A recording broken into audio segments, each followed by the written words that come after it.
Bismillahirrahmanirrahim. Assalamualaikum warahmatullahi wabarakatuh. Jumpa lagi dengan saya di Abil Maiwa Channel. Jadi teman-teman, channel ini merupakan channel pendidikan tempat kita berbagi tentang aplikasi pendidikan, Microsoft Office, serta tips dan triks komputer.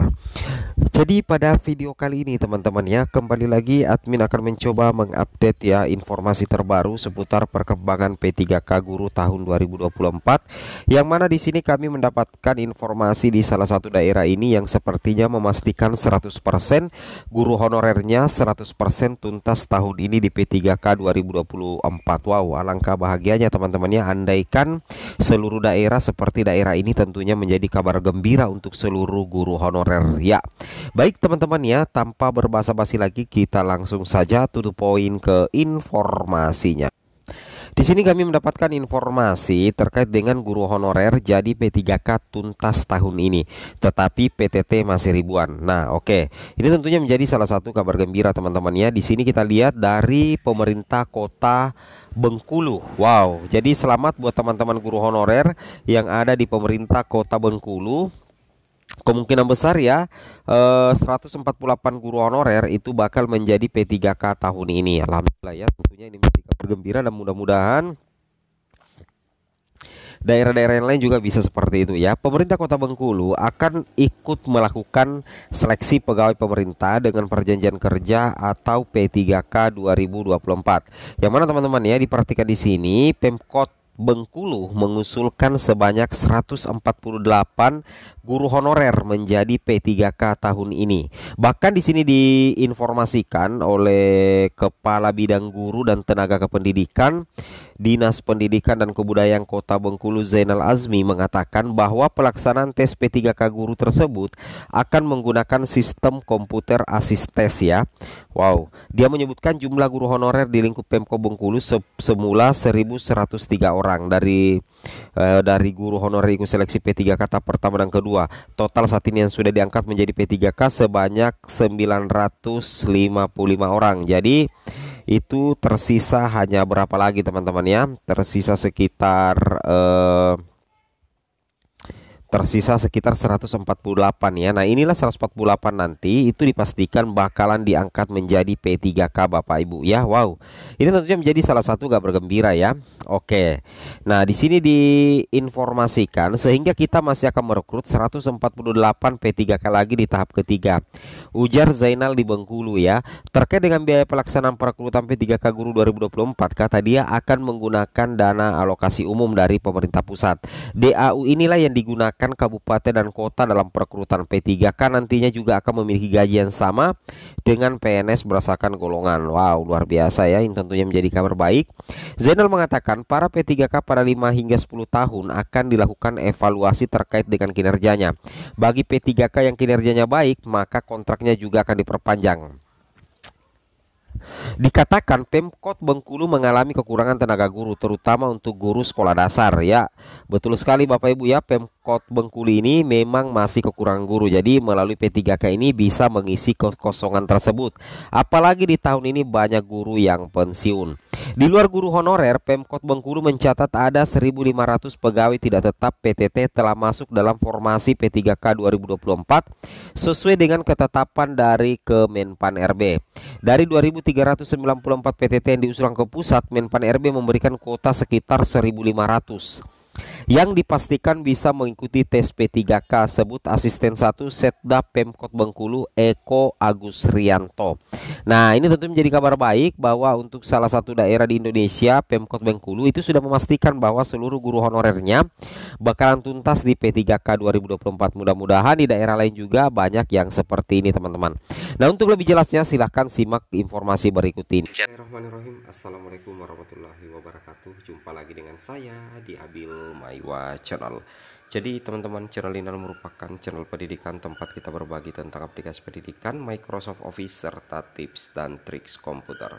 Jadi di sini kami akan membahas ya, atau memberikan informasi kepada teman-teman terkait kategori honorer yang meskipun Pemdanya itu tidak mengajukan formasi atau formasinya tidak ada, itu tetap bisa diangkat menjadi P3K dengan catatan harus mendaftar di P3K 2024. Ini langsung disampaikan oleh salah satu pejabat dari Kemenpan RB pada saat rapat dengan Komisi 2 DPR RI.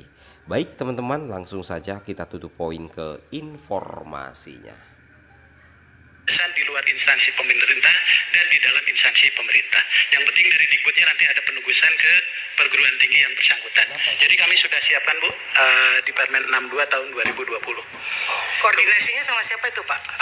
Nanti Ibu permintaannya ke Kemendikbud selaku instansi pembina. Kemenristek Dikti atau Kemendikbud? Kemendikbud. Nanti kan diktinya ada di Dikbud Bu. Di sana. Kemudian yang kedua, barangkali nambahkan tadi izin Pak Menteri yang disampaikan Pak Harmen, guru itu memang diberikan kesempatan 2002-2023. 2024 ini kita selesaikan, mereka tetap ikut tes tapi dijamin lulus 100%. Tapi mereka harus terdaftar. Nah, bagaimana ketika formasinya terbatas? Ketika formasinya ada 100, yang melamar 150, yang 50 ini pun walaupun tidak ada formasinya tetap dinyatakan lulus dan dia akan menjadi P3K paruh waktu. Kenapa harus kita ubah statusnya? Karena setelah Desember sesuai pasal 66 itu tidak boleh lagi ada status yang lain. Sehingga dia harus jadi P3K walaupun P3K paruh waktu yang sedang kita atur di dalam Permenpan Pak saat ini. Nah, kemudian guru yang SKTT tadi memang dari Kemendikbud. SKTT itu ada dua Pak. SKTT untuk khusus itu prioritas dan tenaga honorer. Yang kedua SKTT umum. Walaupun nanti SKTT-nya yang umum lebih tinggi, secara berurutan yang akan dimenangkan walaupun dia nilainya lebih rendah dari yang umum, dia yang harusnya menang sesuai dengan Permen Pak. Karena ada urutan prioritas. Jadi kalau saya misalnya nilainya 10, kemudian yang umum itu setelah SKTT 12, saya yang harus dapat.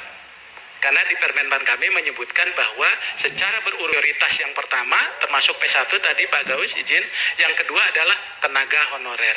Jadi mereka. Jadi kalau ada formasinya 2, maka dia akan masuk 2 di situ. Nah, ini mungkin kalau pelanggaran-pelanggaran itu tadi mungkin itu praktek di lapangan yang memang harus diproses secara hukum.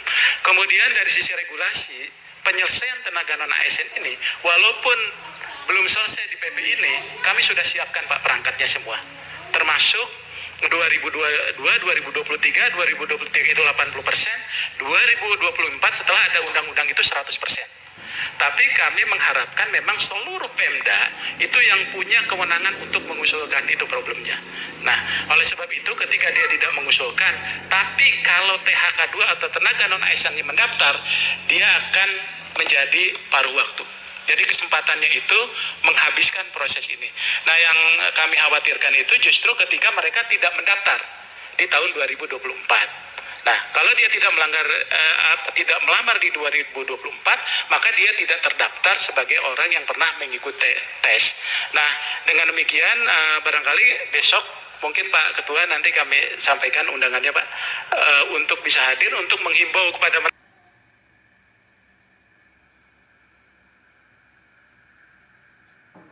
Nah, sebagaimana yang tadi sudah kita coba memulainya pembahasan, nah saat ini kita sedang menyusun peraturan pemerintah, ya, sedang akan menyusun peraturan pemerintah berkenaan dengan penjabaran dari Undang-Undang Nomor 20 Tahun 2023 tentang aparatur sipil negara, termasuk di dalamnya adalah persoalan pegawai non-ASN yang dalam beberapa kali kita pertemuan dengan masyarakat, mereka masih mengatakan sebagian daripada mereka yang ada di pegawai non-ASN di daerah-daerah itu masih belum termasuk dalam surat yang dikirim oleh para bupati, wali kota, dan gubernur yang masuk dalam data yang termaktub di SPTJM-nya.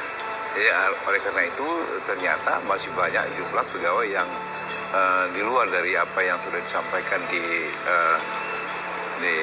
non ASN itu. Jadi di luar dari itu, ini kita coba carikan solusinya. Yang jelas tadi kita sudah mesepakati bahwasanya suatu ketika mereka akan dimintakan semacam kesepakatan untuk melakukan tinjauan terhadap jumlah pegawai yang akan diangkat.